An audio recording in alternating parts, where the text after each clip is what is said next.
Some parents in St. Louis are so desperate for cash, they're selling their children's Social Security number to the highest bidder.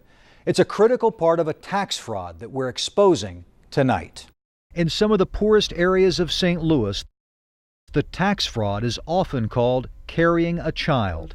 Esther is an unemployed mother of 4. I guess you could say I put my kid up for sale.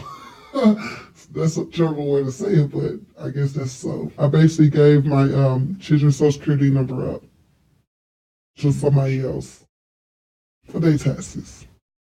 People ask, hey, how many kids you got? Can I borrow one?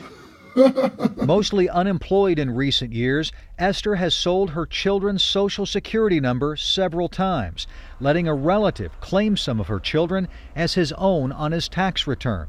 She says the federal government has paid him thousands of dollars in refunds. She splits the refund with him, pocketing up to $1,500 per child. At first I felt guilty, but then I feel like I was taking care of my child. During tax time, they look for people to carry their children for a dollar amount. That's common. This man, we'll call Mike, has falsely claimed someone else's children on his tax records for nearly a decade. Going rate for carrying a child is $1,000 though. It's a pretty good deal. The only thing you're doing is giving that person the right to carry your child so that you can get some money back, and they both get money back. It helps across the board. I think they should legalize it.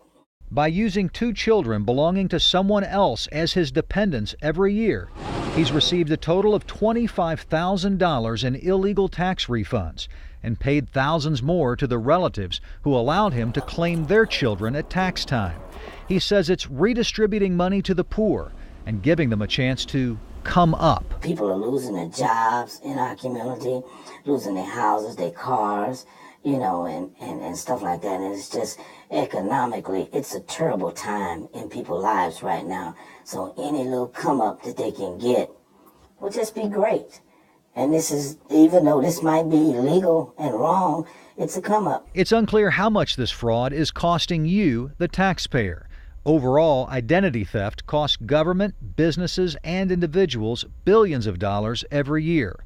The IRS, which refused our request for an interview, insists it's cracking down hard on identity theft, including a recent effort targeting 105 people in 23 states.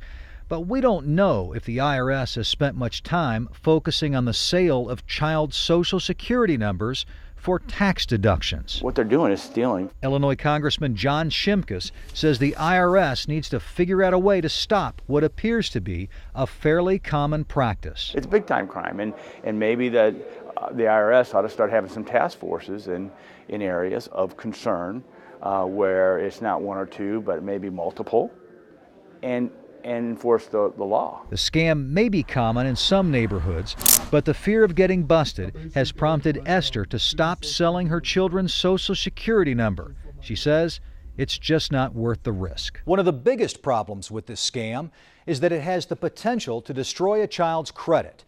Sources say in some cases, buyers also used a child's Social Security number to get other services like utilities, then refused to pay the bill. When the children turned 18, they discovered their credit was ruined. Craig Cheatham, News 4.